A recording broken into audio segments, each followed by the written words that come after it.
নমস্কার, আমি সৃজা। সাম্প্রতিককালে তৃণমূল কংগ্রেসের মুখপাত্র কুণাল ঘোষ প্রত্যেক দিন নতুন নতুন স্টেটমেন্ট দিচ্ছে। কখনো বলছে আমি হনুমান, আমার লেজে আগুন দিয়ে দিলে আমি গোটা লঙ্কা পুড়িয়ে দেব। কখনো বলছে যে একটা বইয়ের মাত্র 18 পাতা পড়ে পুরো বইটা জানা সম্ভব নয়। আবার কখনো বলছে প্রবল শক্তিশালী কেউ যদি আমাকে অপছন্দ করে আমিও তাকে অপছন্দ করি। এরকম প্রত্যেক দিন নিত্য নৈমিত্তিক নতুন নতুন স্টেটমেন্ট দিয়ে একেবারে আলোচনার কেন্দ্রবিন্দুতে উঠে এসেছে এই মুহূর্তে দাঁড়িয়ে কুণাল ঘোষ। কিন্তু কেন হঠাৎ করে কুণাল ঘোষের কি হয়েছে?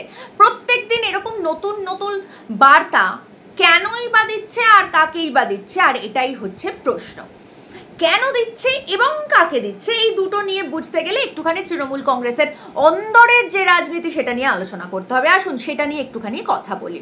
আমরা যদি দেখি তাহলে দেখব তৃণমূল কংগ্রেসের ভিতরে অভিষেক ব্যানার্জি কিন্তু মমতা ব্যানার্জির থেকে বেশ একটা দূরত্বে চলে গিয়েছিল। কবে দূরত্ব গিয়েছিল? আপনাদের মনে থাকবে গত বছর এরকমই সময় এই পুজোর পর নাগাদ অভিষেক ব্যানার্জি একটা প্রশাসনিক রদবদল করার জন্য মমতা ব্যানার্জিকে কিছু চিরকুট দিয়েছিল। কিন্তু মমতা ব্যানার্জি সেই চিরকুটকে একেবারে পাত্তা না দিয়ে এরকমই পুজোর পরে পরেই একটা প্রশাসনিক রদবদল করেছিলেন গত বছর। আর তারপর থেকেই কিন্তু মমতা আর অভিষেক বেশ খানিকটা দূরত্বে চলে গিয়েছিল। তার সব থেকে বড় প্রমাণ হচ্ছে এই যে সবসময় মমতাময়ী মা জিন্দাবাদ, তার পাশাপাশি যুবরাজের কথা কিন্তু আর কোথাও উঠে আসছিল না। আমাদের জানা নেই এই গণতান্ত্রিক রাষ্ট্রে 1947 সালে ভারতবর্ষ স্বাধীনতা পাওয়ার পর থেকে এখনো পর্যন্ত কি করে যুবরাজ টিকে রয়েছে, কিন্তু তারপরেও তৃণমূল কংগ্রেস যখন সবই সম্ভব। তাই তৃণমূল কংগ্রেসের এই যুবরাজকে কিন্তু আমরা আর ফ্রেমে মমতা ব্যানার্জির সঙ্গে কোথাও দেখতে পাচ্ছিলাম না অন্ততপক্ষে গত 1 বছর ধরে। কিন্তু সময় বদলেছে আর মমতা ব্যানার্জি জানেন যে আসলে ওনার কাছে কেউ নেই। যারা রয়েছে তারা ওই 75-25-এর হিসেব নেওয়ার জন্য আর লেনদেনের ভাগ বাটোয়ারা বুঝে নেওয়ার জন্য কর্পোরেট স্টাইলে তৃণমূল কংগ্রেসের পতাকাটা ধরে। আর সেই কারণের জন্য মমতা ব্যানার্জিকেও ওই লাভ হেট রিলেশনশিপ বজায় রাখতে হয় সব দিকেই টুকটাক করে, কারণ উনি জানেন যে ওনার নিজের কেউ নেই, ওনার কাছের কেউ নেই। তাই এই যে 1 বছর ধরে অভিষেকের সঙ্গে দূরত্ব সেটা আস্তে আস্তে ঘুচেছে। তার সব থেকে বড় প্রমাণ কি জানেন? তার সব থেকে বড় প্রমাণ হচ্ছে যে এই মুহূর্তে দাঁড়িয়ে গুরুত্বপূর্ণ বেশ কিছু সিদ্ধান্ত অভিষেক ব্যানার্জি নিচ্ছে। সব থেকে যেটা গুরুত্বপূর্ণ সেটা হচ্ছে যে ব্রাত্য বসু, যিনি এ রাজ্যের শিক্ষামন্ত্রী, সেই ব্রাত্য বসুকে পর্যন্ত কিচ্ছু না জানিয়ে শিক্ষা স্তরে বেশ কিছু রদবদল অভিষেক ব্যানার্জি করে ফেলেছে। তো এখন প্রশ্ন হচ্ছে যে ব্রাত্য বসুকে না জানিয়ে কেন অভিষেক ব্যানার্জি শিক্ষা দপ্তরে রদবদল করতে গেল?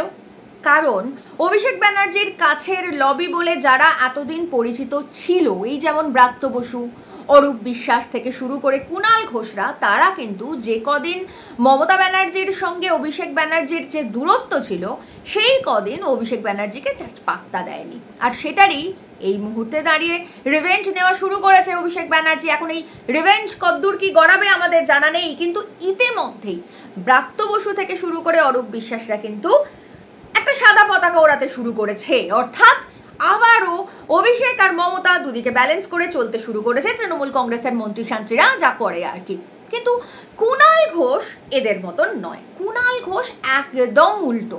কুণাল ঘোষ চাপের রাজনীতি করছে। প্রথম কথা, কুণাল ঘোষ কি?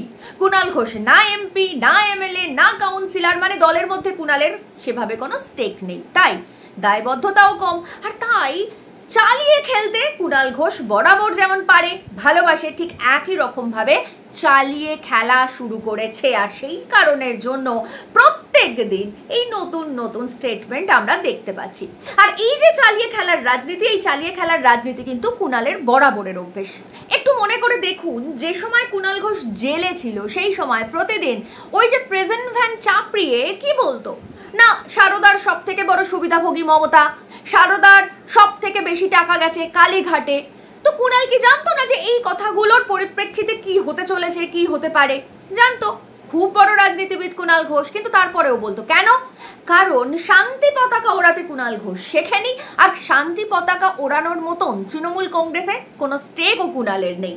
তো সেক্ষেত্রে কুণাল ঘোষ চিরকালই তৃণমূল কংগ্রেসে ফেল না। শুধুমাত্র চিৎকার চেঁচামেচি করলে তো আর গুরুত্ব পাওয়া যায় না, জায়গাও পাওয়া যায় না। তাই টিভিতে মুখ দেখানো তৃণমূল কংগ্রেসের মুখপাত্র একটা সময় মমতাকে যেভাবে চাপে রেখে রাজনীতি করত, ওই মমতা সারদার সব থেকে বড় সুবিধাভোগী বলে, ঠিক একই রকমভাবে এখন যখন অভিষেক ব্যানার্জি তার লবির লোকজন যারা দূরে সরে গিয়েছিল এত দিন ধরে, মানে 1 বছর ধরে, তাদের বিরুদ্ধে যখন একেবারে রে রে করে উঠেছে, সেই সময় যখন ব্রাত্য বসু, অরূপ বিশ্বাসরা ওই সাদা পতাকা উড়িয়ে কোনো রকমভাবে ম্যানেজ করার চেষ্টা করছে, সেই সময় কুণাল ঘোষ কিন্তু ম্যানেজের দিকে একদম যাচ্ছে না। কি করছে? এই যে বললাম, প্রত্যেকদিন নতুন নতুন স্ট্র্যাটেজি বার করে নতুন নতুন স্টেটমেন্ট দিচ্ছে। এই যেমন দলের যদি খুব শক্তিশালী কেউ আমাকে অপছন্দ করে তাহলে আমিও তাকে অপছন্দ করি। এখন ব্যাপারটা হচ্ছে যে খুব শক্তিশালী কে? আমরা জানি মমতা ব্যানার্জি ছাড়া বাকি সবই ল্যাম্প পোস্ট, ওই একটাই পোস্ট। তাহলে মমতা ব্যানার্জির সঙ্গে কুণাল ঘোষের একটা অম্লমধুর সম্পর্ক বরাবর রয়েছে, তার মানে মমতাকে উনি বলছেন না, তাহলে কাকে বলছেন? অভিষেক ব্যানার্জিকে। তারপর কি বলছে? বলছে তৃণমূল কংগ্রেস দলটা নাকি একটা বইয়ের মতো, সেটা মাত্র 18 পাতা পড়ে কিচ্ছু বোঝা যাবে না, পুরোটা পড়তে হবে। অর্থাৎ এটা ঠিক, অভিষেক ব্যানার্জি যত না তৃণমূল কংগ্রেস করে তার থেকে অনেক বেশি কুণাল ঘোষ তৃণমূল কংগ্রেস করেছে। তো তাই বোধহয় বোঝাতে চাইছে অভিষেককে যে তোমার থেকে আমার এই দলে পড়াশোনাটা, মানে তৃণমূল কংগ্রেসের যে নিজস্ব দলের পড়াশোনা, সেটা অনেক বেশি। আর কি বলছে? আর বলছে যে যদি আমার কেউ লেজে আগুন দেয় তাহলে কিন্তু আমি লঙ্কা কাণ্ড বাঁধিয়ে দেবো। মানে বলতে চাইছে, অভিষেককে বলতে চাইছে কুণাল ঘোষ যে তুমি আমাকে কি চাপে রাখবে, তুমি যদি চেষ্টা করো আমাকে চাপে রাখতে তাহলে তার 4 গুণ বেশি চাপ আমি দেব। আর সেই 4 গুণ বেশি চাপের নমুনা ইতিমধ্যেই দেখিয়ে দিয়েছি এই মমতা ব্যানার্জিকে সারদার সব থেকে বড় সুবিধাভোগী বলে। অর্থাৎ মোটামুটিভাবে বোঝা যাচ্ছে যে 26-এর ভোট আর মাত্র কয়েকটা মাস বাকি, যুদ্ধের দামামা বেজে গেছে, আর সেই দামামায় ইতিমধ্যেই তাল ঠুকতে শুরু করে দিয়েছে কুণাল ঘোষ।